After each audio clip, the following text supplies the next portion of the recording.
All right, let's jump into our deep dive today. We're looking at Psalm 20.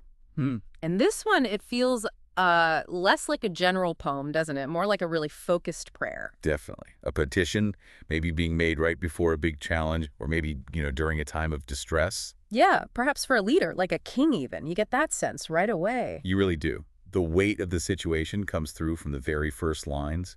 It's a strong call for divine help. Almost like a rallying cry. Sort of, yeah. Yeah. Whether it's the community praying for their leader or perhaps the leader themselves praying. And those opening verses, 1 to 4, they're just packed with really specific requests, They are. Like, may the Lord answer you when you are in distress. asking for protection, specifically invoking the God of Jacob. Right, and asking for help from the sanctuary, support from Zion.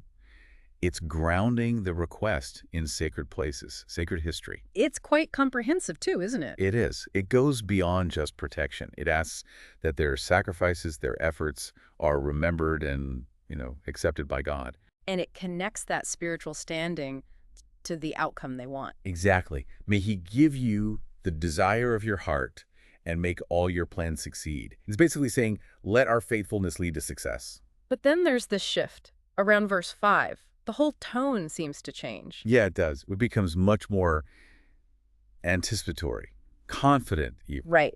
We will shout for joy when you are victorious, and will lift up our banners in the name of our God. It's like they're already celebrating. It's powerful, that move from asking to declaring, like the trust itself is bringing the victory closer. And verse 6 just doubles down on that confidence. Now I know that the Lord saves His anointed.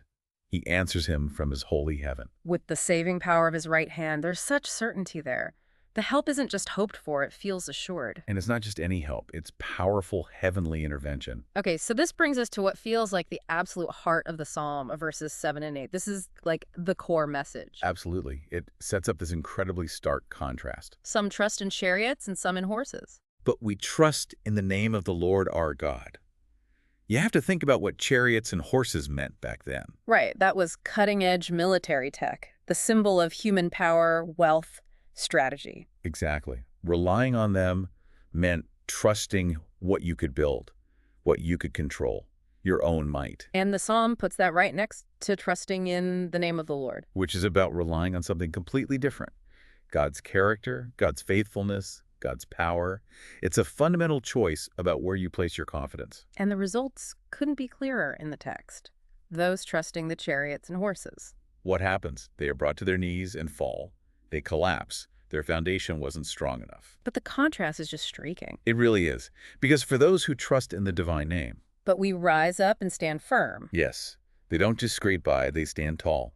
They're stable when everything else is crumbling. That difference, falling versus standing firm, that's the key takeaway here. It all hinges on the source of your security.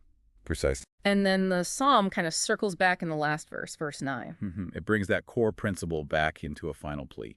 O Lord, save the king, answer us when we call. It reinforces that link between trusting God and the well-being of the leader and the whole community. It filters the immediate need through that lens of where true hope is found. So, thinking about this ancient text, how does it land for you listening right now? When challenges hit you today, what are your chariots and horses? Yeah, what are the things you instinctively rely on? Maybe your job, your skills, your savings, your network. Your own cleverness, maybe? It could be anything. And then what does it practically look like to trust in the name? It's more than just words, right? It's about where your ultimate confidence really rests. Where does your sense of security truly come from? So as you navigate things, maybe just ask yourself, how does the source of my trust, what I'm really leaning on, affect my ability to, like the psalm says, rise up and stand firm when things get tough? What foundation are you actually building on? Something to think about.